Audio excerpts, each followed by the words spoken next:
What's up, brothers? What is up? Welcome back to another episode of Whiskey and Whiskey and water. We're out here. Back at it again. I'm just going to try to say that differently like every time. Yeah, right.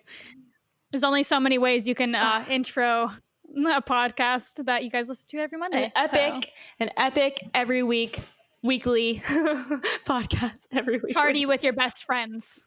I just said every weekly. Like, it's the same thing. Every week. Weekly. And weekly. Okay. And also once a week. And also 4 times a month. What's up, guys? Welcome back to another episode. Today we have, we say it every week, but I'm sorry. I don't know. I don't mean to gas us up, the truth. but it's the truth. Like, we have a good ass fucking conversation ahead for you guys, and we're hyped to give it to you. Yeah, I'm really, really excited about this one. I'm honestly so moved and so inspired to even know someone as cool as Daniel. Yeah. And I'm so grateful that you reached out and wanted to have him on the podcast, because this is such a good conversation, and just he's a dope human. Yeah, just a dope human all around. My friend Daniel Forrest, we kind of talk about how we met and how we connected originally, but when I was spending time out in LA, that's where we first originally met, through our friend Laura. Shout out Qnami, love you. Love you. So yeah, we've kind of just stayed in touch since then, and he just came out with his debut poetry collection last month in March called We Are All Stardust. So he just has a really interesting story. You know, he dealt with kind of the sudden passing of his father, and he talks about how he kind of grieved that, and he did a lot of solo travel around the world, and I'll just let him speak for himself, because he's just like such a dope fucking person. And I just love the conversations that we leave feeling so inspired to just like live our truth, man. I feel like this whole episode is just like, live your truth. Be messy. Yeah, absolutely. Like, enjoy the journey. Just, I love it. Yeah. Really good conversation. But yeah. before we get into all of that, we have, of course, a great catch up for you guys. Not that much is happening. Yes. Other than, happy May. Honestly, I don't know about you, but I thought April was going to go by so slow, and it flew by for me. I don't know if I'm the only one. It's gonna be May. It's gonna be May. No, I feel like it was a month. Really? I feel like there was like 30 days. I in swear, that. Yeah. I feel like it flew by, and I feel like it's probably because my days and nights felt like they were on a loop, so it all kind of just got blurred together. But I'm like, damn, it's the end of April already. So yeah, I mean, I kind of feel that. I'm like, I feel like we were just fucking celebrating like New Year's the other day. Like, that does feel wild. I don't know if I'd go that far. 2020 has been interesting, but aside from that, the stay-at-home order has been lifted, and we are all still encouraged to social distance. As far as when things go back to normal, I'm not sure if things will be normal for a while. Little pro tip: stay the fuck home. Yeah. Even if the order is lifted, because this shit will peak again. Like, we've already seen that. I think like Georgia opened back up. I think like Pennsylvania opened back up, and their numbers are already rising. What? So, bitch. I didn't know that. So, with that being said, I know the stay-at-home orders are lifted. I know it's like super tempting to like go out and have a banger. Well, just kind of, not even, just go out back into society. But I would just keep that in mind. Obviously, we want all of our brothers to stay safe and to be careful.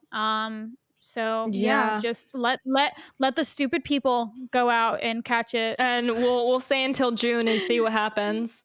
No, but yeah, for sure. Just, make sure you guys are following the guidelines carefully. And I would take precaution in this case, even if they are saying it's okay to go out.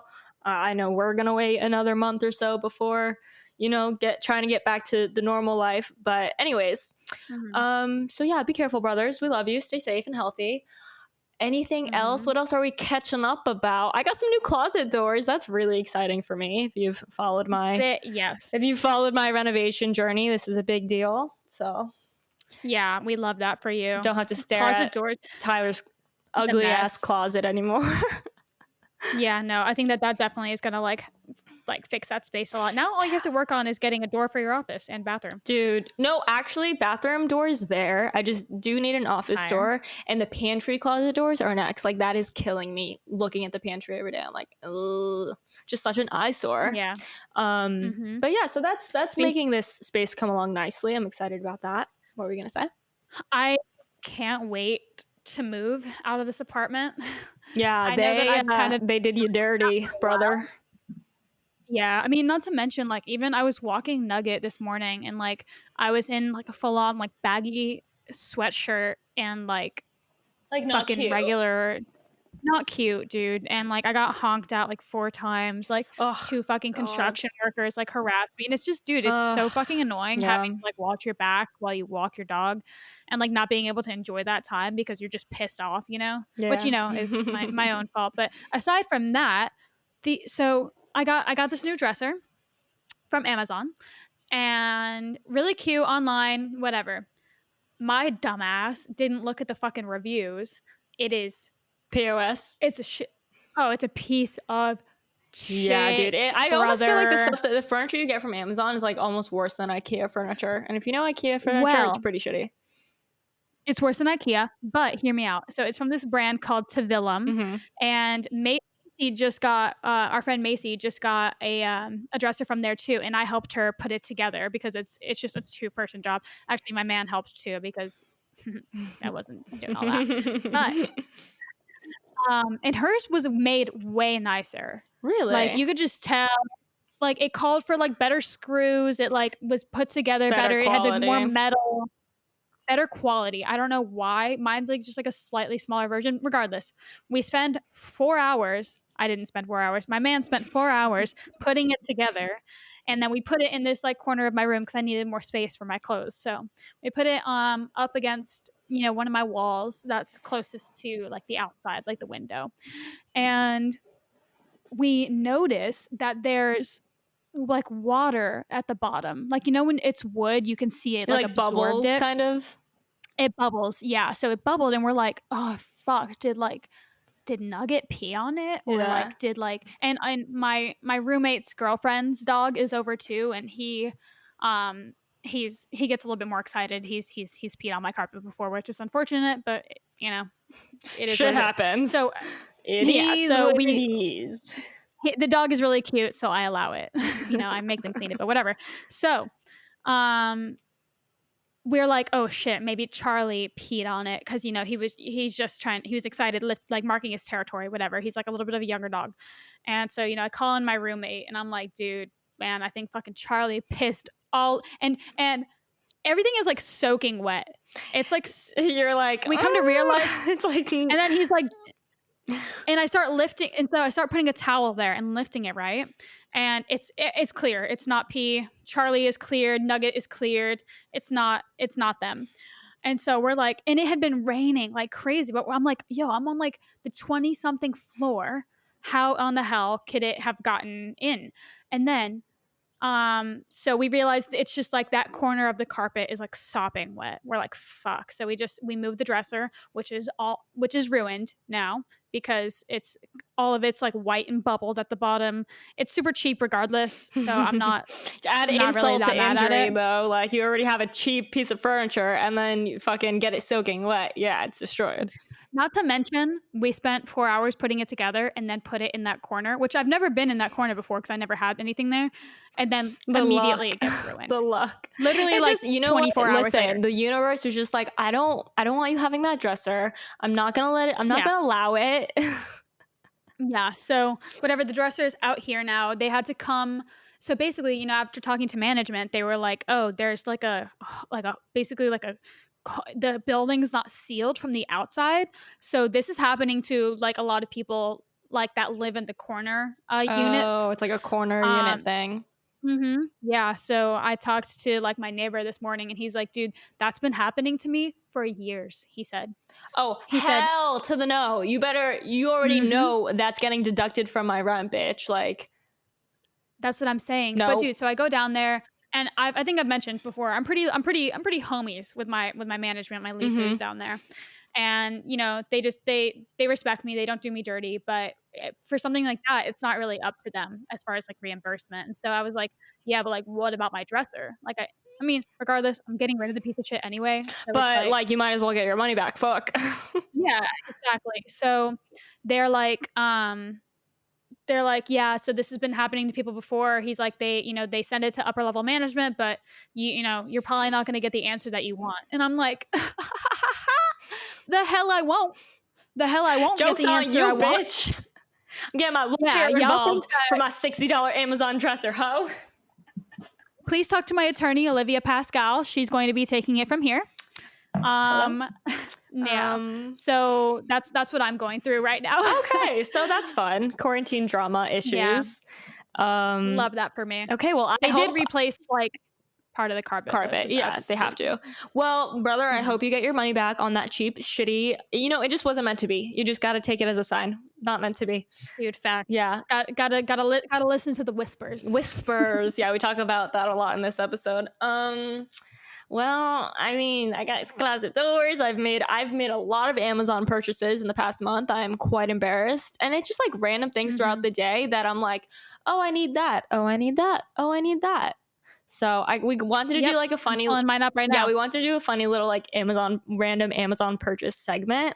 So just because I think it's funny. Like, why am I It's ordering hilarious. a toothpaste? You know what? But actually, I think my stuff is very practical too. But it's just random. Let's hear it. I got Let's go one on Okay, one. I got a toothpaste squeezer tube roller.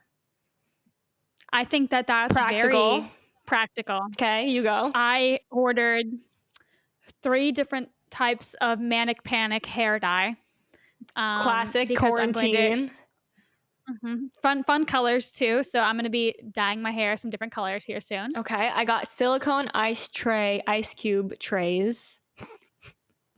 Ooh, that's dope. Do you not have an ice maker? I do have an ice maker, but it doesn't have a filter. So it's like the city water ice. And then when I have filtered water and I want ice, it's like I can taste it tastes like, chlorine. And I'm just like, what's the point of having filtered water if my ice cubes are not filtered? So first world problem, but Heard. yes, I want iced coffee. So I got little ice trays.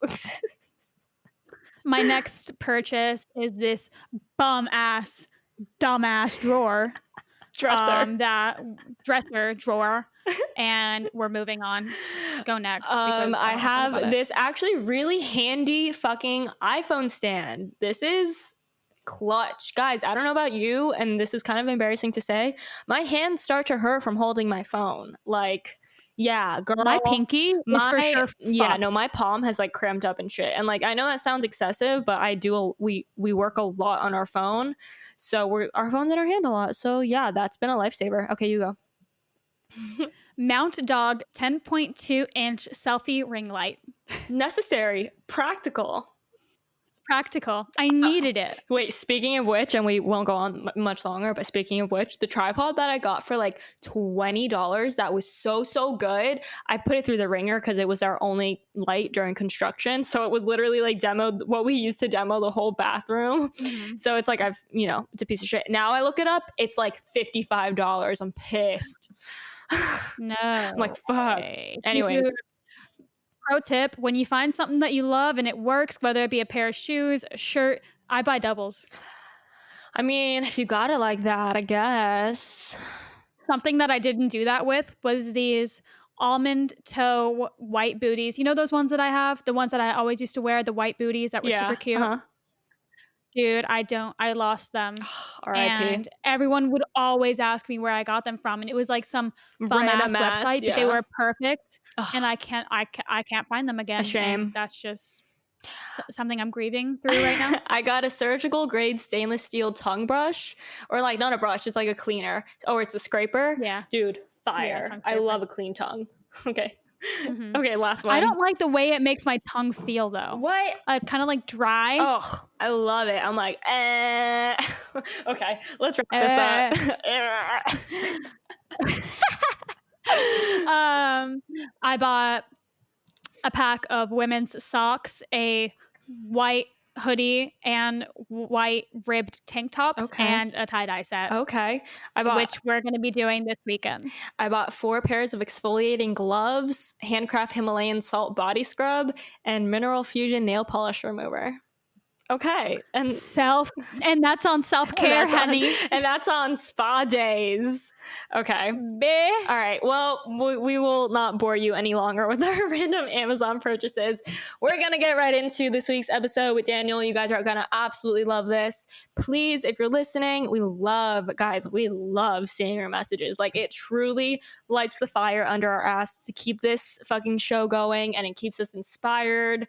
And we just can't tell you how much it means to us. And yeah, so post a screenshot on your story, tag us. We absolutely love seeing that you guys are listening. And we hope you enjoy. Yeah, enjoy, guys.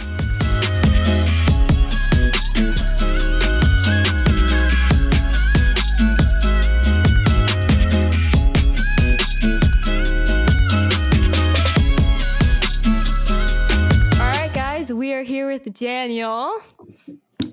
Hello. Hello, hello. Thank you for joining us at the remote whiskey and water table. Thank you for having me. Yes. Super stoked to link up with you guys this morning. You guys good?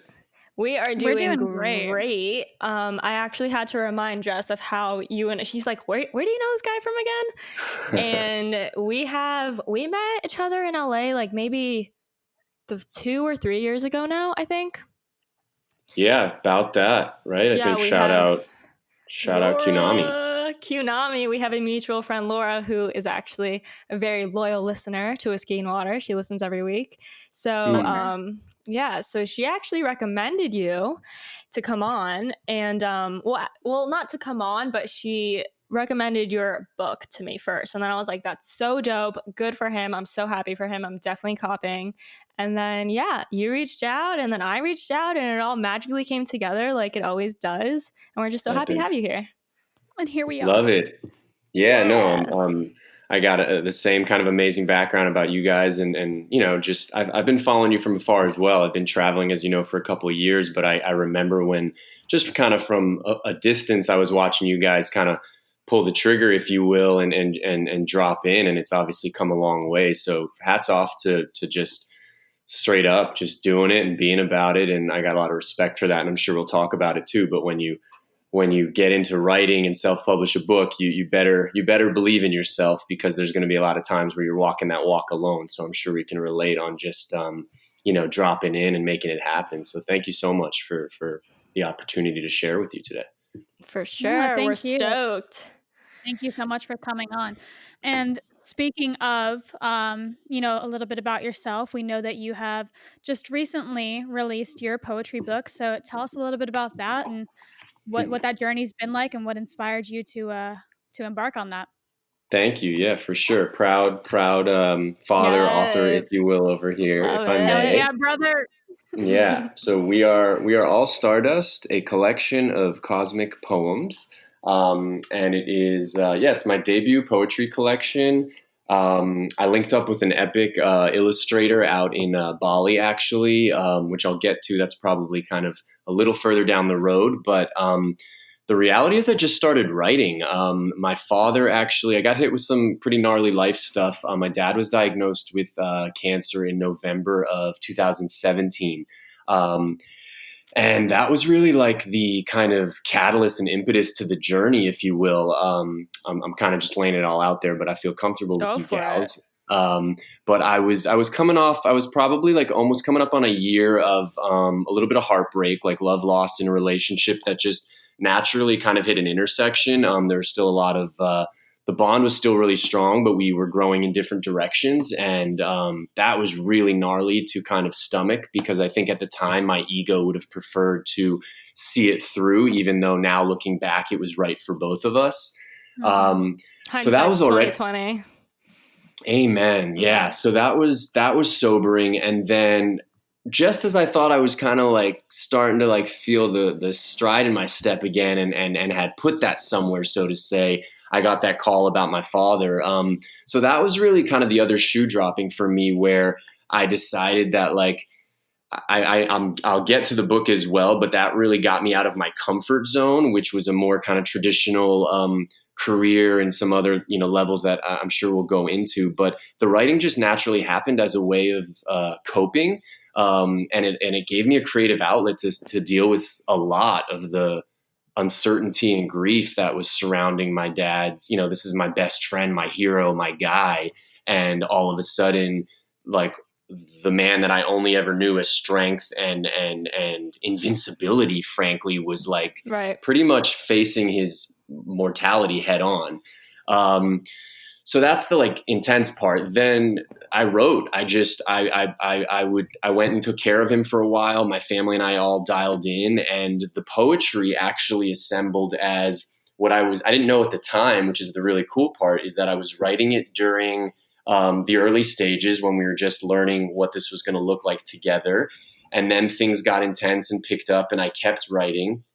And then he passed in September this past year, rather unexpectedly, even after this 2-year fight. And I then went to Bali for 8 weeks and kind of just personally grieved and mourned the loss.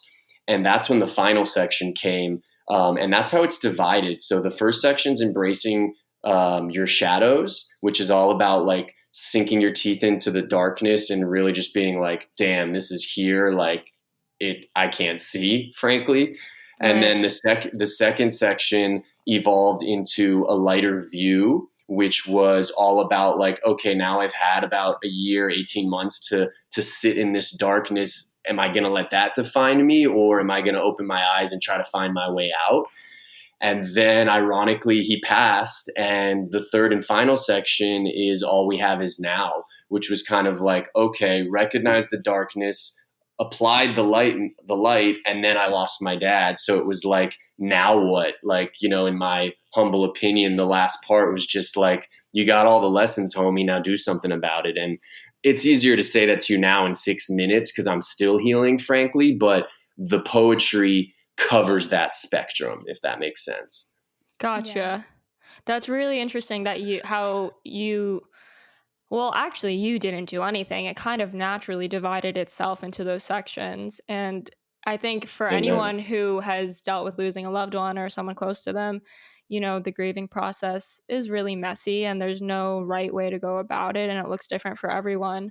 So I just think it's really interesting how you were able to kind of like capture those emotions and in every like state, of that grieving period, even before he had passed, kind of just like realizing like what's happening. Like, okay, so this is, Mm. it kind of, what something like that kind of just flips your world upside down and makes you just question everything. So I think it's really interesting how you like got to like capture those emotions and those feelings in that way. I'm actually curious, like, did you always have that affinity for writing? Like, is that Yeah, that something was that my question always too. came naturally to you? Or was it like, I need to get these feelings out and this is the only way I know how? Yeah, so great question. A little bit of both. I felt like I feel like everyone has this inner voice and kind of this subconscious drive that call it what you will. There's kind of like the avatar or the persona we have in our everyday lives, and then when you're really quiet, whether you're journaling or playing tennis or in the bath, wherever you and you are, and really having that truth talk. For me, writing and lyrics was always a part of that, but it was very suppressed. Like I just kind of, it was so personal, and like I'd freestyle walking down the street just because I felt like I could feel the words like coming together, but I never had a medium or an arc to put those in. So it came pretty late, perceivably in my lifetime. But when I started journaling, that was kind of a breakthrough because it varied from poetry to just writing my stream of consciousness and how I felt. And then the more I did that, I started realizing that I'm actually very connected to my voice. I just wasn't letting it breathe. So that frankly inspired me and started making me like give me confidence and say, hey, keep going with this if it feels good. And in the moment, it was never about like putting a book out, or it was survival. Like I would be with my dad for 6, 7, 8 hours and like hugging some really gnarly, intense emotions. And like, we all have family. Like there's triggers left, right, and center. When you throw life or death in the equation, it's like Thanksgiving on crack. I mean, it was the stakes are high. And I just needed oxygen. So I would like walk down a little mountain path. We're from Switzerland originally, and that's where he did most of his fighting and healthcare, so to speak, or was getting his, his doctors were. And I would just go up this little mountain trail and sit on a bench and breathe in the air and like let it out, because I knew it was going to eat me alive if I didn't. So, to Right. both of your points, it happened very organically. Mhm. Yeah, and I think that, says a lot about needing an outlet of some sort, like, and even like, I would like to touch on writing a little bit, because I know Jess and I have had this conversation before. We're both, trying to journal more, and we do Mm. like a gratitude journal, and that's something that I feel comfortable with because it's kind of like bulletproof. But as far as like what you mentioned, like stream of conscious writing, that's like so hard for me to do. I don't know why. I don't know if I'm just being judgmental of myself, but I like feel like I'm narrating a movie, and then I feel like weird, and then I'm like, this It doesn't feels make sense. inauthentic to you, kind Yeah, of. it's interesting. I don't know. I think it's like, I think everyone knows writing is hard, but when you really try to formulate, and articulate your thoughts and emotions into words that really precisely fit what's happening inside your head, like, it's really hard to do. For Absolutely.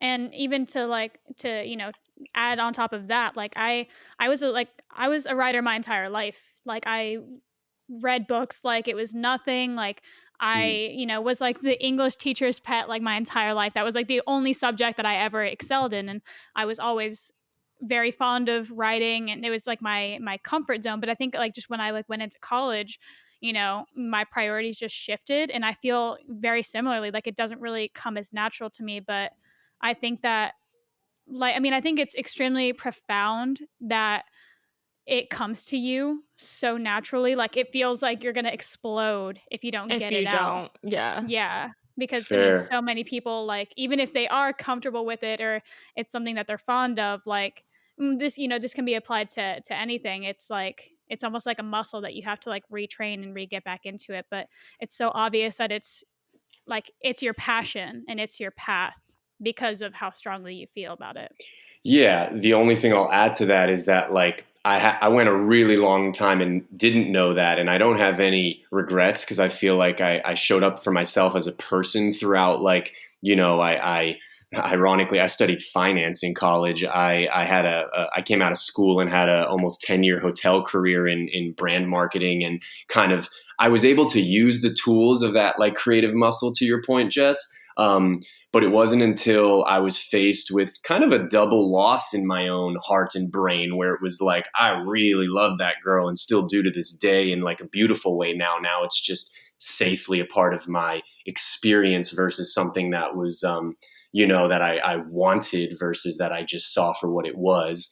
And then my father. So I will say, to kind of both of what you guys expressed, it's like I feel like you hit your head against the wall until it kind of smoothly comes through, and that's writing too. Where like to you, Olivia, like if it feels all those things, I smiled inside and I'm like, keep going. That means you're getting closer, because it's like meditation. Like those first 5, 6, 15 sessions, all the stuff, all the inner chat, all the you can't do this, it loves to be like, woohoo, this person's trying to get somewhere. Like, may as well, like send all the doubt upstairs. Like, no, we're not moving. Comfort is where it's at. And then it's Yeah. like, so I mean, you guys are smiling, so am I, because it's like, then one by one, they start getting disarmed, where it's just like, what, this is weird. They're continuing to go. I don't know if you saw that Pixar movie, and I'm going to butcher the title. Maybe it's called like either Joy or Inside the Happiness, but it's like inside the 7-year-old girl's head, and it's all the Oh, emotion. yes, I actually did see that Yeah, we'll find. randomly. Maybe you can add the name later, but shout out Pixar because they need endorsements. But like it personified, where I feel like if like this is like do it for no one, like laugh at yourself, read it 3 days later and Totally. be like, whoa, that was shit. But like if you stick Yeah. with it, you will just like you clean your room and you don't want to at first, like you will find you will unlock, to use Jess's words, like you'll get there, man. I mean, because you both clearly have a natural gift for communicating. So that, why wouldn't that transcend to a pen? You just got to learn that technique. Right. And I think Thank like you. anything, it's cultivating just a skill. Like anything, you know, like our brain is a muscle. If you don't work it out, it's gonna feel weak. And I also think a part of that is our own like self. Obviously, we all have self-doubt, but I think in society in general, there's this notion that like if you're gonna do something, it has to be good or don't do it at all. Versus like Or versus it can be messy. Let it be messy. mhm. That's a part of the whole process, especially when it's a creative process. Like the whole point is for it to be messy, you know? And I think that also, like within society, like you were saying, Liv, like I think that we also get the impression that what we do has to be for other people, and like it doesn't. Like Right. you can journal and like it can be shit, but like that's for you. Like you don't have to become a poet. You don't have to do things. Like you Yeah. can do things just because it brings you joy, and you can be bad at it. Like that's completely fine. Yeah. And if no one else is seeing it and you're the only person seeing it and you're being judgmental of yourself, then you're standing in your own way. Like just don't judge Mhm. yourself and then Mm. do it. I'm talking to Yeah. myself right now if you can't No, if I you love can't it. tell. I love it because it's resonating deeply, even just as we flow. Like, and then going back to that and knowing that it's yours, to both of your points, is like, that's pretty sacred, because if you don't have that, then like you're missing that. And like, I'd rather just have that. I mean, everyone that's good at anything was bad before they were good at it, for the most part. Like I Right. study the greats in whatever their artistic expression is or what have you. Like, rest in peace to Kobe. Sorry for the LA shout out. And I grew up a Heat fan very much. Let me tell you that, just for the Miami listeners, and still am. But like, I didn't know this, that he sat on the bench for like the first 2-3 years of his career because like another coach didn't think that he was ready to play yet. Like, no matter what you see on the tip of that iceberg, people have gone through the parts where like it wasn't clicking yet. The easy Right. part is to like watch it shine, but like Yeah. 95% of the other shit is like, who are you? How many steps can you march? And like, when I throw stuff at you, can you keep going? I mean, that doesn't Yeah. sell as well, does it? But I absolutely love that you even brought that up, because I'm currently reading Ego is the Enemy. Have you read it yet? No, but I feel it. One, you would absolutely love it, because basically how it's written is, this guy, it talks about all the greats, whether it be like football coaches or literally Alexander the Great, and it like just gives all of these experience, and it's broken up to three in three different portions as well, and it's like I think it's like success, failure, and like the climb essentially. And it's crazy Okay. that you said that, because we all see like these great, incredible, amazing people, but we don't realize how many failures and how much like self-doubt and just obstacles that these people had to climb in order to get there. For Yeah. sure. I think that's I think that ultimately what makes them so relatable. But to your point, you gotta study it, and these days you gotta research it. I mean, there's some great lights being shined on stories, and you see the like documentaries and archive footage is becoming slightly more popular, but for the most part you kind of have to do your own digging and realize, like, find your heroes, find your muses, find your inspiration, and then if you don't have to go too far to realize that those folks have probably overcome some really gnarly circumstances. And to your point, all that stuff like that a beginner goes through, because anyone that tells you differently is lying. Like, no one Hmm. just pops out chucking a football or leading a nation. I mean, you grow into who you are, right? Yeah, and Yeah. absolutely no one is exempt from that. Like to be great and to come into your own greatness, you're going to have to tackle a Mm. few obstacles. Yeah, I've been listening to a lot of the listeners who have been listening for a while know that I like to listen to a lot of like business or entrepreneurial type podcast, and I listened to one about real estate investing. And like the biggest thing I've taken away from listening to that show for 2 years is that like you are going to fuck up. Like don't get it Mhm. twisted. Expect the mistakes, expect the failure, like welcome the failure, embrace the failure. That's how you learn. So it's like Mm. one, switching the mindset from seeing failure as bad to seeing it as good because we're learning from it. And two, they just continuously harp on the fact that like they have these millionaire real estate investor, like entrepreneurs come on and talking about their deals and how they have 2,000, rental units and all this stuff. They talk about all their assets, and then they say their biggest fuck ups, and they're like bad. Like people, Oh yeah. people lose millions of dollars and then Of not snap even their right back own. from it. Like Yeah. nothing, so it's just about like having the grit to get through it and expecting it and welcoming it and knowing that like that's a part of the journey. Yeah, I love that, and I try to practice a Buddhist philosophy on some of this stuff where possible, and that took time because, like I said, I was in sales and marketing for a good minute, where those performance metrics tend to bog down the mind for anyone that's listening and is in real estate, a more traditional space versus art that's kind of by design impossible to measure unless you start getting into book sales or album sales or what have you. But I think staying in the middle is so humbling that, like, if you crush it, kind of appreciate that and keep going. And if you fail or if you don't crush it, staying in the middle of that process will kind of ultimately create a career, create your sanity, create consistency, because that's where that high low stuff, I mean, it can be equally dangerous to get, to feel yourself on such a high level that if like it doesn't go right one day, that then that fall from grace is so intense. So my Totally. like my shadow work has always been more like kind of also staying low. I think I run a little warmer just by who I am, so to speak, and I've done a lot of work and practiced kind of bringing that more to like middle ground, so that when the lows hit and the scaries, show up, and those little manifested, that party that rolls down when they're like, oh cool, shit, it's hitting the fan, let's go. Then at least we're a little more equipped to bring us back to the middle too, because we've earned it. So to your guys' point, like, yeah, just cruising in the middle, but doing what you love, right? Like, you're not going to put up with any of this shit if you're not passionate about it. Right. Mhm. Like, I Totally. think that's, yeah.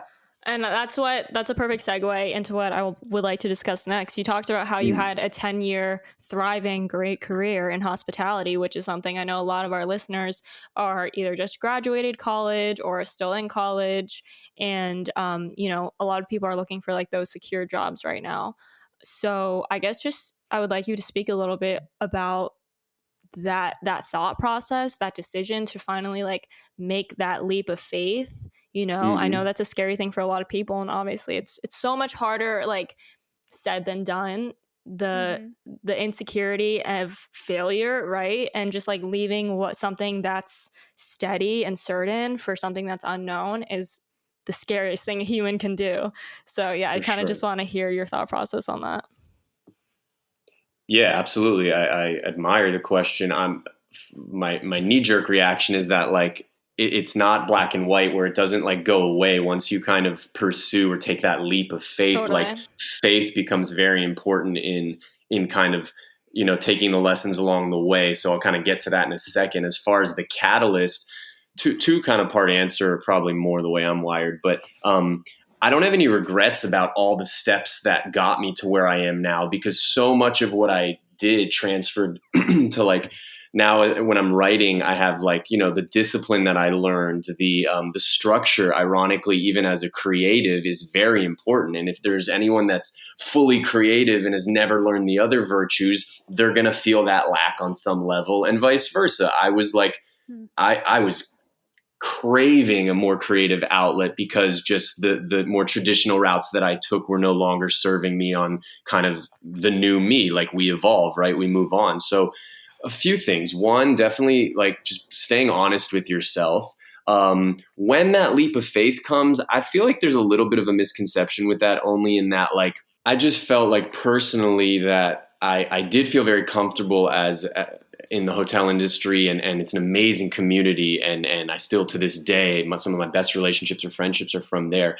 I think it's just about answering your own bell that looks so differently for so many people. So I actually these days say more like, if you're in your heart and less in your head, you're going to just approach that leap of faith and maybe not even realize it. Like, for me, I didn't know that this all was going to happen. I just started somewhere between a little bit of heartbreak and then a lot of bit of heartbreak. I was like, I had my now or never. Like the bell rang so loud that I had that internal dialogue where I was like, don't act like you didn't just hear that. And for Right. me, it was a bell of faith. I mean, like then it was just like, okay, I will tell anyone that's listening or that is seeking another path or maybe still figuring out what they're doing, which are all equally valid, is that once you start having that conversation with yourself, to just be patient and naturally let that play out and not add so much expectation to it, because the reality is if you start going in that direction, things start to unfold for you. And I will say that there's no shortcuts. Like I saved from the moment that bell rang, it was still like 6 to 8 months from the time that I actually resigned to go take care of my father and travel. It was kind of a joint ethos I allowed myself. We didn't know that it was going to be 2 years. It wasn't realistic to just say, boom, I'm going to be with you every waking moment, because the setup and his sanity or mine, frankly, wouldn't allow that either. There's some stuff that has to like breathe. So I guess just even once you start to feel like you're, hey, I'd be more passionate about that, and I think I could work harder and smarter and more authentically doing that. I respect everyone's coming from a different walk of life, so you might still need to prepare for that moment the way you wouldn't just like wake up out of bed and go to your favorite cliff and jump off. Like pack a bag, pack a lunch, maybe pack 2 lunches because there's some shit on the trail that you didn't expect. Like but internally decide that you're moving in that direction. And I would humbly tell you that if you follow that bell, you're going to slowly start to feel like you're coming into your own. That from based on what happened to me, that's how it went down. I think that that's beautifully said. So I just kind of want to like start there, like that entire that like wow, that was beautiful. So thank Thank you. you. And I think what you're saying is so true, because it's like when you begin to listen to yourself and you're in alignment with yourself, the Mm. universe rewards you. So you don't. It doesn't have to be rash, and you don't have to be like, oh my god, I'm gonna go quit my job. This is it. It's like it's like a. I think that's what everyone has in their mind. But like sometimes it doesn't look like that. Sometimes it's more of like a slow and steady wins the race type of thing. And like I said, the universe will reward that patience, and that's why they say patience is a virtue.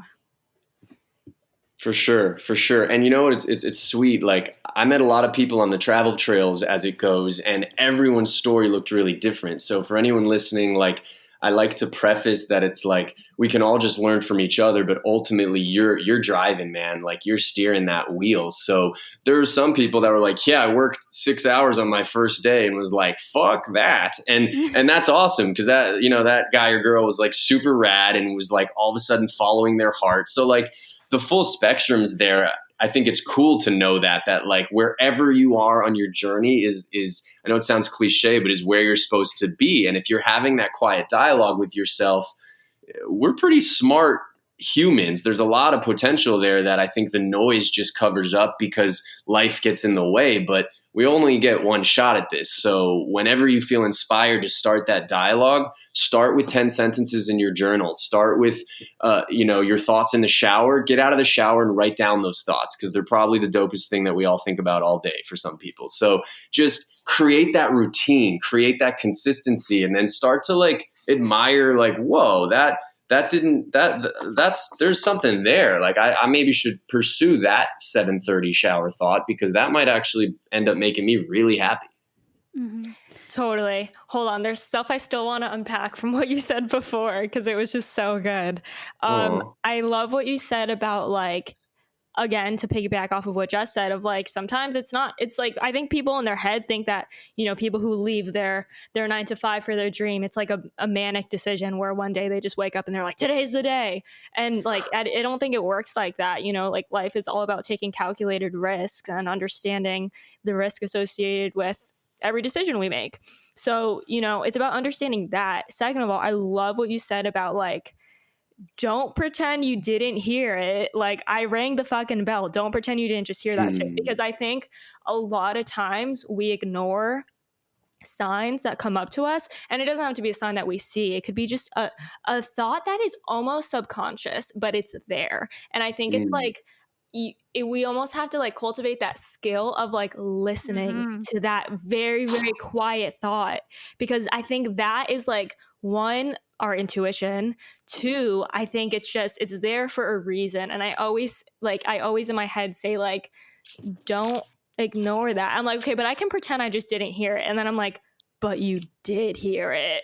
So like listen to it, you know? And I think that's so, so important. Like the universe speaks. And if you're listening, you'll hear something.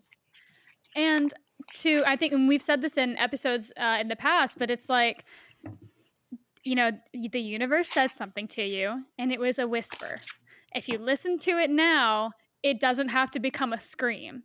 But when you continue to ignore it, it's literally like you can't like turn it off. It's going to continue to be there, and it's going to continue to show up in life and in lessons and manifest itself through different things until you face the truth. So it's like you might as well do yourself the favor and, you know, like Olivia said, become receptive to it and trust that, you know, it's there for a reason. Yeah. I love that. You guys are writing my book while we're talking, but the third section is called All We Have Is Now. Curiosity is just our intuition held to a whisper. Ooh, and you weren't kidding. And you guys are on it. Yeah, it's just like, I think I love the word curious too, but it's like, do you have time for your own curiosity is maybe the question, you know? And if not, what do you need to like eliminate from your life diet to stay in that curiosity? Because most, and again, I say this, a lot of 3, 4, 5-year-olds, or when we're children, and for those of us that have been fortunate enough to have a childhood where we could run around eating freeze pops and through sprinklers and just having a wicked smile on our face. And for those that aren't, that found it at a different time in their life. But I feel like when we tap into our sense of wonder and curiosity, we've learned to, like, we're designed to trust ourselves. We're designed to kind of maximize. So to all your guys' points, I think trusting that and recognizing it, Olivia, to your point, and cultivating the skill of when is this chatter and when is this soul chatter? Like, when is my that real me saying, "Hey, go," and that's intuition, and that's a muscle, a skill, a toy, all of the above. You gotta respect that bad boy for sure. Totally. And I think it's important to note that you have to kind of like you know, it's a cultivated skill. And people that, you know, are very unconscious with themselves and to the outside world, it's going to be much harder for them to hear that voice. So I think that to just kind of provide a takeaway here in how to listen to that voice is like, for me, a lot of it comes to myself when I'm meditating and I'm journaling. Like For I sure. have like those, you know, little light bulb moments. You know, they're not like super profound. Maybe it's like you said, it's a whisper of something that piques my interest, and it'll be during a meditation where, you know, part of my meditation I do try to like blank everything out, and then part of it I allow thoughts to come and to flow, and just providing that space for myself. And people probably feel similarly during the shower because, you know, it's quiet time. You know, you're with your own thoughts, and so even just you know, cultivating that space for yourself to think freely without, you know, music in the background, without TV in the background, without, you know, maybe, you know, kids screaming or whatever it may be. I think that that's the first step is, you know, giving yourself that space and then seeing what comes up. Beautiful. Yeah, Totally. that resonates. That resonates deeply. And when you said, I would warmly disagree with you that your light bulb is super profound, because like Agreed. that spark, yeah, it's like, you know, fires. That's where that's the stuff. Like you just sized it up. That spark might lead to the flame, but like if you don't catch the spark, there's no, don't even bother showing up. Like that's beautiful that you have that and you can lean into that. And I love that you. And I agree with you, for anyone that's seeking that wherever you are on your journey is valid, that then if that's the goal, then work on some of the stuff we talked about before, which is just starting to write it down, you know, meet the voices in your head that are going to doubt you if that's where you're at, but like start to embrace that and Ooh, slowly I like that. day by day kind of climb through that fog, because the goal is peace of mind. The goal is clarity. And my yoga practice, my whole vibe, as long as I've been on my journey, I woke up this morning and needed to create that time for myself. Very stoked about this, podcast, but like that's your practice from now until, until end of days. So the good news and the bad news is get comfortable there, because that'll ultimately be the boat you sail on. Yeah, that's epic. I really, really love one line that you just said there. Meet the voices that doubt you. Something along the lines of Mm, that. I love fair. that. Yeah, 'Cause it's just post that. Let's go. it's Let's like getting, print. quote that graphic. I'm in Canva already On making that you. quote. That's on you. Yeah, meet the voices in your head that are doubting you, because I think that just like speaks volumes about getting comfortable with that, Mm, with that voice and that self-doubt that we all have, no matter who we are. Like, Mhm. no matter how much money, how much success, like our idols, they all have self-doubt. It's just human instinct. for sure. Um, I would love to chat a little bit about your solo travel. Jess, is there anything else you want to cover before we get into that? No, I mean, I'd be even down to hear your pro tip Oh, before we get into yes. that. Pro tip. Guys, we are the worst. Our listeners know that we literally end up doing this like at the end Mid of the episode show, every somewhere in time. the middle. Yeah.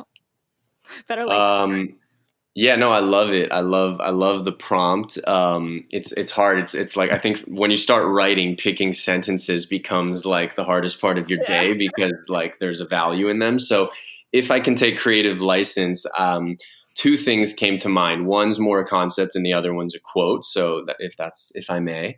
Um, Absolutely. the first one's definitely more practical, which I had a really, a friend, a homie, just I started walking with this guy I bumped into that I had seen in Bali, in LA, and then back or other way around, LA, Bali, and then back in LA, all randomly. I mean, Cool. randomly. Yeah. So this was when, probably like a couple months ago. I tend to walk a lot just because that helps me think and clear my mind, and just take me kind of lateral, if you will, with my thoughts.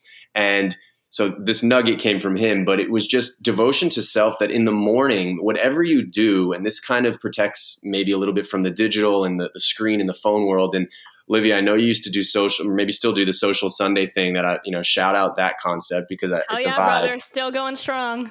Okay, dope. Just two, amen. Um, and I feel like if we can cultivate that on a daily level, it's just, my pro tip is do something in the morning for yourself, whether that's push-ups, it can be your morning cup of coffee, it can be getting to the shower. You can start small and build from there. But if you have to get up 15 to 20 minutes earlier, let that phone be like second to yourself. And I know it sounds easier said than done. And I'm guilty of the days where I don't do that, because I want to see who got the book, or, like, of course, we're human. I'm not saying that you go 100 for 100 on this. But in the days that I find where I create those little me moments, they can be small, but it sets the tone for the whole day. And then I still go to that wormhole, if you will, and I'm just more mindful and conscious of it. And I think you clearly already doing this with your full kind of diet on Sundays, and sometimes that happens, or it slips away from you, but you're mindful of it, and you're like, hey, I know that's a good feeling. Let me get back to that good practice. So that's that's kind of the practical one. And then I wrote this came to me in the shower yesterday when I was thinking of your guys' show, was just take it for what it is, but don't just follow your heart, lead with it. And I know it kind of can mean the same thing, but I think it kind of encapsulates what we talked about, where it's like once you start to make decisions for like you and from a heart space, you're going to now consciously start to create your path. So it's not that following your heart's bad advice. The poet in me took that and also said, don't just follow your heart, lead with it. So build that confidence and that strength, and then start to make your decisions based on what that inner voice tells you. And just, I believe that you may start to see results that encourage you to keep doing that. I love that. Beautiful. Yeah. One, I think it's funny you said that, because as of last week, I started sleeping with my phone in the office. And that's a great way. I've been struggling with trying to get up out of bed. Our listeners know that. It's like one of my worst habits. And I think I found the one thing that's going to work. And it's putting my phone in a different room, because it's an incentive. One, it's an incentive to wake me up. I'm like bribing myself. Like, if you get out of bed, you can get your phone. And then two, I try to do a few things, like just brush my teeth or just make my bed before grabbing my phone. Like just creating that space without the digital screens in Simple. our face, and without the input in our brains of like, who's liking, who's commenting, who's trying to talk to me, who's asking me a question. It's like just giving yourself 5 minutes to not have to react or, answer a question or whatever it may be. So I love that. For That was sure. And so funny. I was literally going to tell you. I was like, you need to tell them about your little hack here, which is, Yeah, I that think is that's so such a important. hack. well, it's funny when you first said it, I completely, you said sleeping with my phone in the office, and I was like, whoa, we went another direction on that. I was like, you're locking yourself in the office because you're working so hard, and now you're sleeping with your phone. This went south. I'm dead. And then I adjusted and was like, Daniel, this is a good That's thing. hilarious. But yeah, I think that's beautiful. And to your guys' point, then you don't need to like, when you like hit your end, you can catch yourself slipping on a more day-to-day basis, and not maybe get to 2 months of like, holy smokes, my brain's fried and I need a digital detox. So maybe just creating those little checkpoints during the day give us like a little bit of land to go back to just in the day for the day, Yeah, no phone zone. That's for sure. That's a whole other episode that we want to talk about, digital minimalism, because I think we're all just we think it's normal, and it's not. Like, humans are not meant to be staring at a screen for majority hours of the day and then going to sleep and then waking up and doing it all over again. Like, it's not natural. I've been getting these notifications from my phone, like the weekly screen time ones, and I fucking cringe every time I see it, because I'm like, oh my God. Like, no, it's fucked up. And Yeah, that one hurts. imagine someone tells you at the end of life, hey, you've spent 2 years on your phone. You had to go there. That would be great. That's like a Saturday Night Live skit of just like meeting people at the gates and being like, you wasted a lot of time back there. Yeah, they're like, you spent approximately 3 days looking at Kylie Jenner's posts. Literally. Oh, give me 2 seconds. Nuggets. Yeah, Wow. no, it's definitely it's a balance to your point, and I think it's funny when you said that. I love music, so for me, Spotify and my phone are very like connected. So it's like a love-hate, right? Because like on one end, I get like sonic sound from around the world, like from that amazing, shout out that app, or I just music in general. That's where I go for my source of that. So it's also like, then you got to break it down even on the phone and have discipline on like what you click. Cause we've all been there to like Google how long we should like put green beans in the oven. And then like, 2 hours later, I'm on like America's Got Talent Norway edition. And I'm like, wait, and the green beans are burnt and I'm hungry and I'm just like, this went bad. 100%. And that's not, not to divulge too much into this conversation, but that's what they want. Like, they design the apps to keep us on the apps. Like, they literally hire people who design slot machines in Las Vegas to also design the apps. I'm not sure if you knew that, but like, yeah, it's totally fucked. I think even just like a little pro tip there is like, I mean, every Sunday when we do No Social Sunday, we hide our Instagram app. So if you're someone that wants to practice that, but you still need to have the app downloaded, just hide the app so that your fingers aren't like when you see it, you want to click it open, Believe so it or like not, hiding it that. is so habitual for us to click on the app, and you don't even realize you're in it until you're 3 minutes in, and then you're like, oh fuck, I wasn't supposed to be on today. Like, it's crazy. It's crazy. Yep, happens all the time.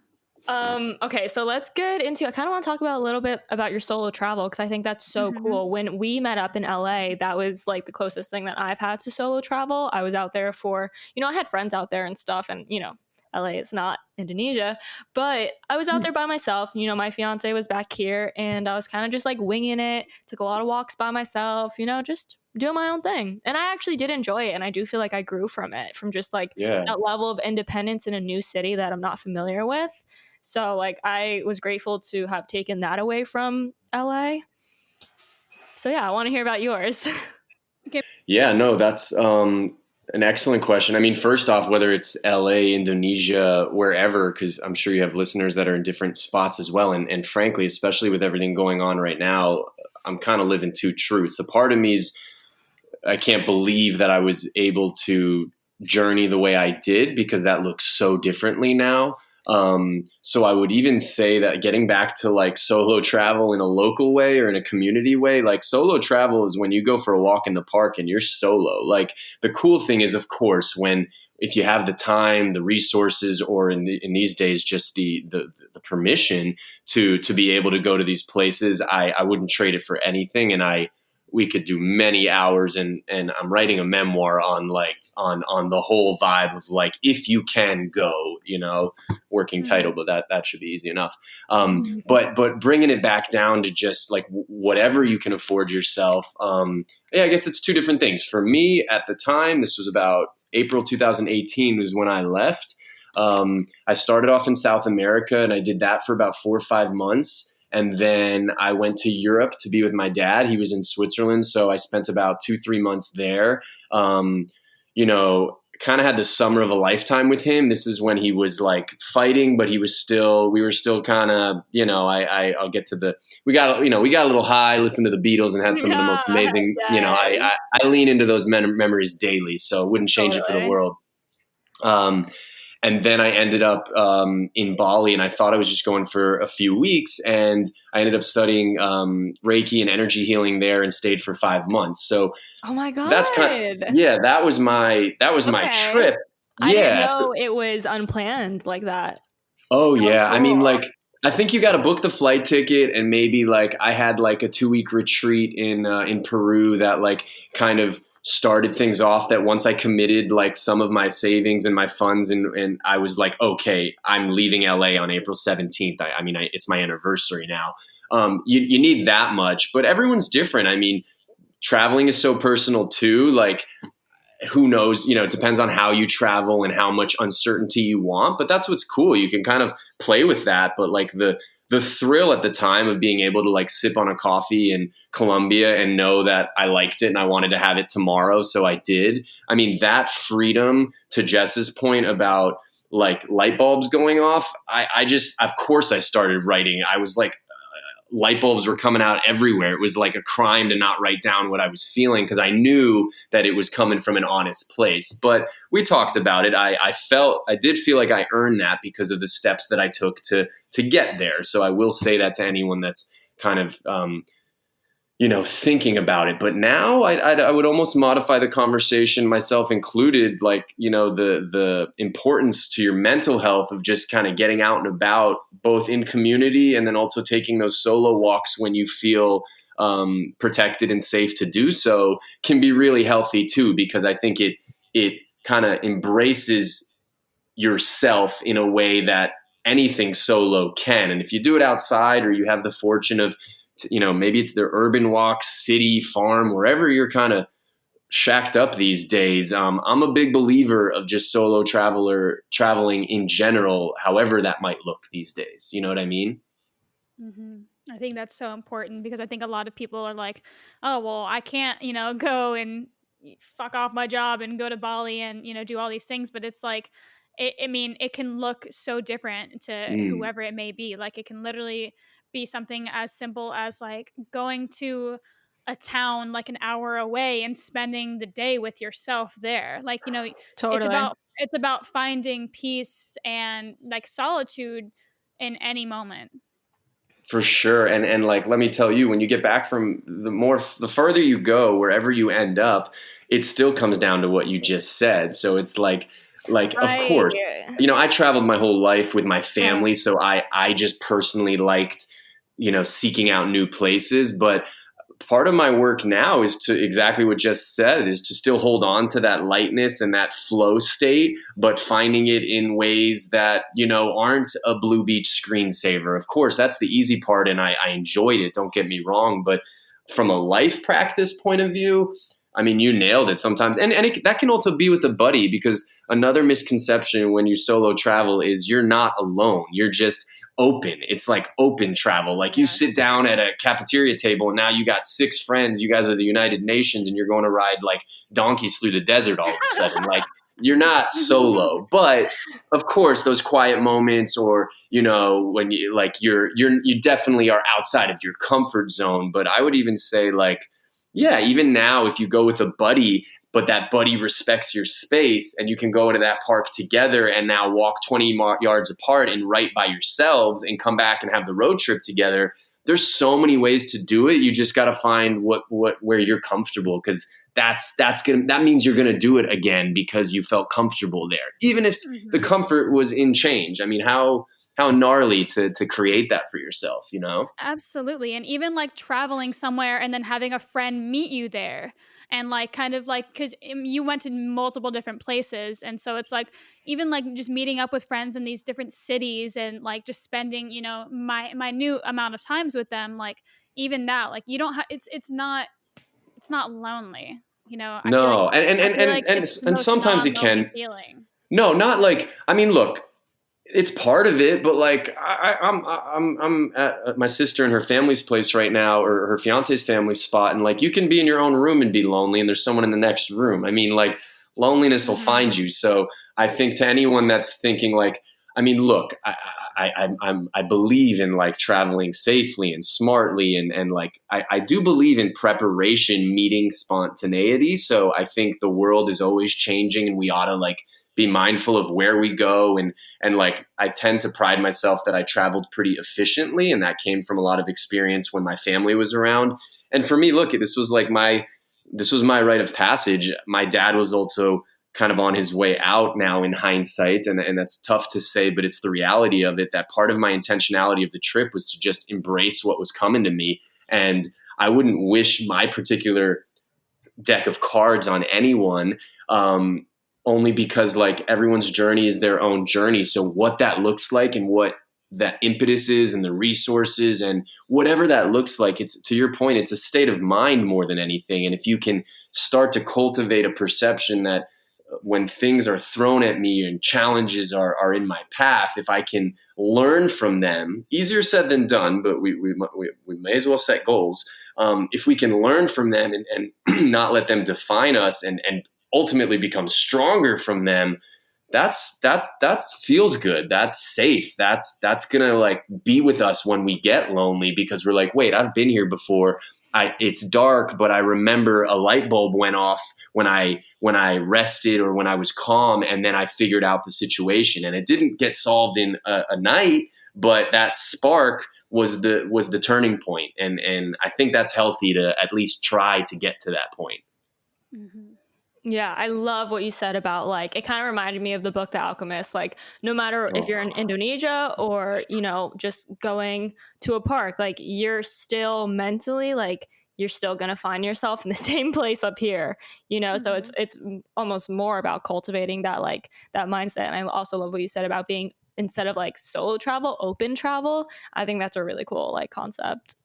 And the park's cheaper. Like I saved a lot and I worked my butt off, but like, that was an investment that I made. I made a lot of sacrifices when I still had the gig, to say like, okay, these are some things that I wanted to do my whole life. And like that bucket list mentality starts to happen. But to your point, when you go to that park, or even if it's like you meditate, to Jess's point, or you go work out for an hour, we all know that feels better. And now it's just like, let's keep ourselves entertained, and maybe we want something deeper, so we're going to try a new way to meditate, so to speak. And yeah, just honestly, it's fun. I mean, it doesn't feel like hard work. Of course, there's the days that you don't feel up to it, but it starts to kind of get addicting because you find stuff there that is good for you, and that's pretty rad.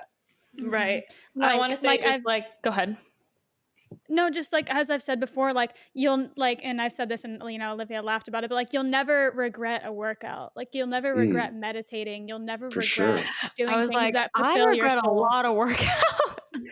Well, some people No, I'm kidding. enjoy it more than others, and I'm just the type of person who like needs to work out for like my well-being and my mental health. But, For sure. I'll never regret doing things that fulfill my Mm-hmm. mind and soul. Totally. Mm. Even just this reminds me of like a month or two ago, I had a gig up in Orlando. I was doing a commercial, and then I decided to stay another night in Orlando to actually meet with a psychic. Um, but that was a very spontaneous like I was supposed to drive home that night, and then I just like randomly booked an Airbnb and just wanted to spend like I don't know more. Something was calling me, and I did, and I enjoyed like a nice little 2 days by myself. I was in Orlando. I got breakfast by myself, and I think it's nice to enjoy your own company is what I'm trying to get at. Mm. And I mean, to do that, there has to be a certain level of self-love, like, because I think a lot of people like hate the idea of being alone, and even myself sometimes, like, I'm like, I don't want to be alone, like I want to, I think it's be also with different someone. for And people who live alone and feel like they're alone more than they're with others. I think that's kind of a hard place to be too, because I think as humans we need that like human contact. But yeah, I just want to make that point. Mhm. Okay, so you mentioned that you had gone vegan in the last what was it, in the past year or two? September will be 2 years, give or take. Okay, awesome. Love that. And then you also mentioned something really interesting, which is you've given up drinking, which I don't know if you remember, but I can't drink. I'm allergic to Mm. alcohol. Jess loves to drink, but has gone through phases of not drinking because she kind of felt like it was, I mean, I don't want to speak for you, Jess. You can talk about why you decided it wasn't great for you in the moment. But yeah, I would Mhm. love to chat about that and like why you felt like that was necessary to kind of leave um not in the past, but just leave it behind for a little bit. Yeah. I wish I had some like silver bullet profound answer here, but the truth is it just That's okay. happened. Yeah, no, There it's you cool. go. That's Yeah, good. for All answers sure. are valid. Yeah, yeah, amen. It I don't think in the moment I was like, I didn't like everyone's different. I was never a big drinker. I'll start with saying that. Like I Okay. always I only kind of stuck to, for the most part, tequila and a little bit of mezcal because the agave plant is a stimulant. And like, I got that in my brain and was like, okay, this like, I just have a naturally kind of uptick personality. So I feel like just where I was at in my life, frankly, and kind of some of the hard truths that I was facing, I just realized that it was creating a lot of anxiety that I was not equipped to handle with the gravity of the situation. Like, again, heartbreak and like your father, like mortality essentially being challenged. It just consciously kind of unfolded where I was like, okay, I strung some days together where I'm like, I really need to see what's coming up here because this is gnarly. I mean, I don't want to sugarcoat it. Like, I went through a lot, and it had just evolved in that way where I felt like I was giving myself more of a chance to heal and understand this new wave. And it just happened. And then in Bali, two parts. One, I started studying energy healing more, and just in general getting more into this energy system and subtle bodies, and just as a book nerd started like reading up on quantum physics, and I just went down this like, I'm enjoying learning about this new thing.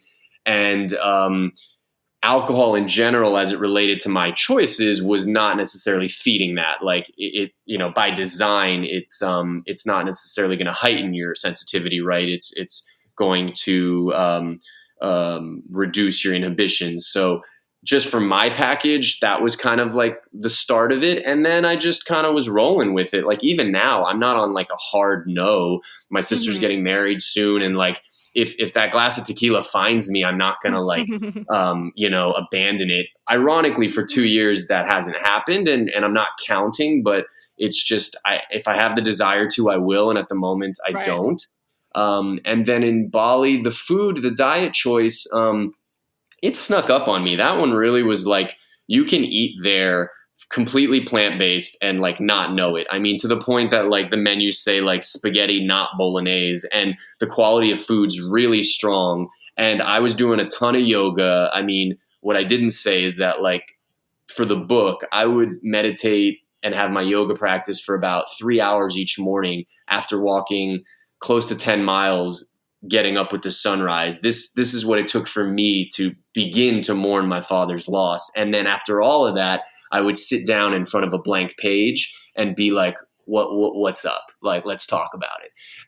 And that was the poetry book. So in doing that, I didn't even feel like I had a choice. I felt like these choices were finding me, and it was like, all right, Daniel, if you want to optimize and walk the walk, here's some of the taxes. And I that voice inside of me became so clear that I just kept listening to it. And to this day, I'm following those footsteps, and it always looks differently on every different day.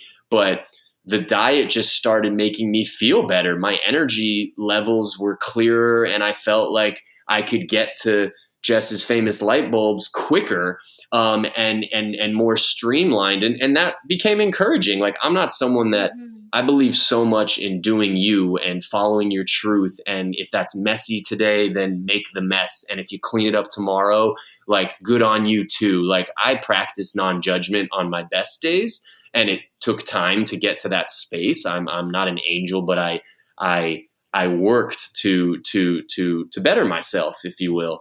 And the diet just came with that I felt like.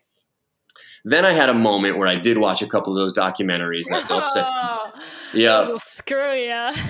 yeah. So I think I always knew that was coming, but I wanted to just do it because I Lock it wanted to in. do it. Yeah. And then boom, I think it was What the Health and Yep. and the other one that the same guy either did before or after. Fork or something. Forks Yeah, over what the knives, fork, maybe. or yeah, forks up, forky fork. But it then I had like, yes, am I human, and did I have a conscious like imagery now in my head that in addition to me being selfish and this feeling good, it was also arguably a pretty solid decision for the globe. Yeah, that's my inner constitution. Do I push that on anyone? Not really, because I feel like there's so many different variables, and some of it's related to your genetics, your heredity, your health chart, Economics. Yeah, I'm just not a hard sell. And I see maybe in the future that I'll add fish to my diet, if I start to see that I need, some of that, or if there's sustainable ways to go about that. But for now, while I'm still trying to like put Humpty Dumpty all back together for what I went through, it found me, and so far so good, But I'm a beginner when I wake up in the morning. I'm not too staunch in my ways, because I feel like I learn a ton when I keep myself open to folks and just hear their perspective. Totally. Yeah. I love that. And I love that you kind of like you really just listen to your body, and it's not like you were influenced by someone else. And I know, vegans are known to be very like, this is the way, which they kind of have a right because they're right. But no, I kind of love that you just like listened to your body and just followed what felt true to you and what felt right to you. Absolutely. And I think it's so important too, because even as of late, like I've kind of always known that I want to get to a place of like more conscious eating. And lately, just because I've had the time and the resources, and my man loves to cook.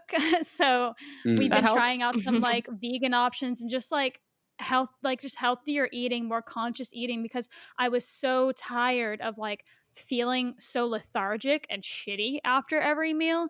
So I feel like I'm kind of finally on the right path diet wise. Like, I haven't been snacking. I've been having like full meals, which is I'm famous for like literally eating garbage So throughout you the just day. eat like a bar for dinner and be like, yep, that's good. Yeah, bowl of cereal. That's like my go-to. Yeah. So yeah, I think, and I do think I do think it's really important, if you really want to start making changes in your life. Like, part of it has to begin from, the inside out. Yeah. Yeah, I think the through line is just being mindful of whatever that looks like. I'm sure a lot of your listeners are at different points in their path, and have different gigs and different resources and all of the above. But as just a full holistic approach to like, what am I putting in my body or consuming mentally, physically, spiritually, whatever that looks like, being aware of it. I mean, that you can sell me on that. That sounds like, okay, Right. like, yeah, let me know what's up. Like, dear me, Mhm. ask the right questions. I think that's fair, but that's just my opinion, and I agree with you. Cool. Word. I think it's time that we get into our deep dive. This is a set of 3 questions that we ask every single guest, and we'll just jump right into it. We'll dive right into it. So our first question is, what is your why? And we don't have to explain this to you. Yeah.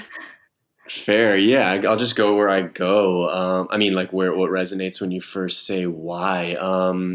Legacy mode. I think just for me personally, everything that I went through and beginning this new relationship as it relates to my father passing and what I want and expect of myself, and honoring him and a lot of the sacrifices that he made for my family and those that came before us. My why is just legacy and yeah, painting pictures that he can be proud of, and that, you know, someday the people that know or knew me are proud of in turn too. So it's a big one, but that's what's found me in my life, and I try to make my steps count because of what I've gone through. Yeah.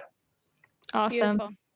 Yeah. Very powerful. Okay, second question is, what is your favorite quote and what does it mean to you? To a poet. Yeah. Can I read a poem? I feel like just saying a quote is tough. Please Can I do. give We you a would little? be honored. All right. I'll give you a little piece of my mind. I guess Well, you ask a poet. like, Yeah, the poet in me wants to express from the source, which is yes, me in this do case. it. But fair Live your enough. truth, brother. Amen. This is called On Perception. We try to spot the difference between a vision and a dream, but everything in life is exactly as it seems. Crystallized through crystal eyes, we must be willing to perceive, or risk drowning in our thoughts, like a fine wine that needs to breathe. Only then the portals open, the windows to our soul. We can imagine who we are if we surrender all control. Beautiful. That resonates for sure. Thank you. Love that. So I got to use a poem for one of your deep dive questions. I was scandalous. Thank you. Rule breaker.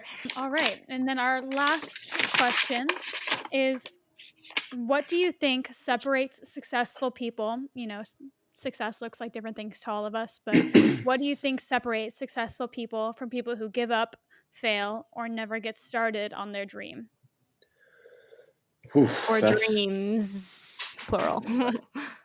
yeah, that's loaded. I guess It two is fun. parts. Yeah, I think my relationship with the word success has definitely evolved over time. So I think I'm a little hard on that aspect of it, only because, and you noted it beautifully, but I think for me it's about fulfillment now, and this perceived success that we talked about at the top of the show, and what other people might help condition us to value. For me, that through my exploration, that looks so different now.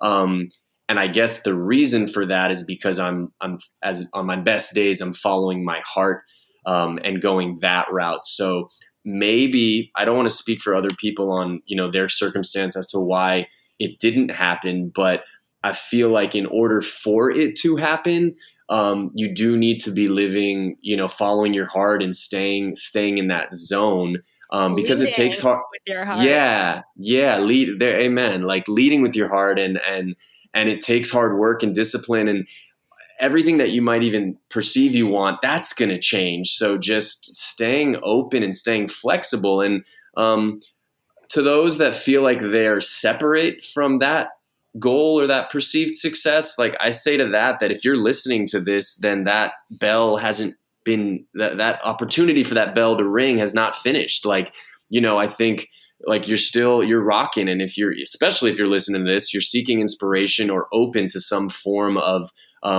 others' perspective. So I say rock on. I just think that the more people that are living in their truth and are trying to even go about their day authentically, I mean, if we help dreamers dream, it's going to ultimately support all of us thriving and flowing, no different than a good band practice or the harmony of us three in this last hour. Like, if we can hold space for some of those folks, I mean, I talk about that in the poetry of like, we're in this together, whether we want to realize it or not. I mean, if that's not more true than ever, I don't know what is, Totally. Now more than ever, Yeah. we really realize that we all are human. And I've said this, in the past probably 3 episodes. All human, all want and crave and need the same things, all have the same doubts about life and what we're doing and who we are. And it's just about, leaning into that and realizing that like this is the process. Trust the process, enjoy the journey. And be kind. And be kind and be nice. True that. Snaps. Awesome. Wow. Such good conversation. I am feeling totally inspired. Thank you so, so much. We are honored to have an hour of your time and your beautiful poetry words and your story. So thank you so much for joining us. Truly. Thank you. Yeah, appreciate your time, and obviously you can assess this. But if there's any of your viewers or you wanna for the books and giveaways, we can talk about it later. But just know that I'm so down to support you guys. I've watched your full arc, and it's very inspiring the platform that you guys are setting up. So I'm humbled to be on your show, and just you guys are lighting up Miami. Don't stop, keep going. Oh, thank you. Appreciate you, brother. Where can people find more of you if they love you? Where can they find you at? Fair, yeah. Right now, I'm on Instagram at by Daniel Forrest. So that's just kind of where I release more little like nuggets for the day and quotes of the day and kind of more just kind of popcorn vibes. So super quick reads. And then the link for the book is in the bio there. So kind of just one stop shop. Book is on Amazon. We will make sure to include the link for those who want to explore it. And I'm down to talk a little giveaway, little poetry book giveaway, maybe. I think for sure. The brothers would love that. All right. Thank you so much, guys. If you've enjoyed this episode, please post on your stories. Please send it to someone who you know will also love it and be inspired by the conversation. And we tag love us, you. tag Daniel, let him know that he is a light and that you love this conversation. You guys have been showing us a lot of love lately, and it's honestly been so inspiring and it keeps us going. So we appreciate it all. Yes. Love you guys. Have a great, great week. Happy May, and keep shining. Thank Love you. ya. Bye.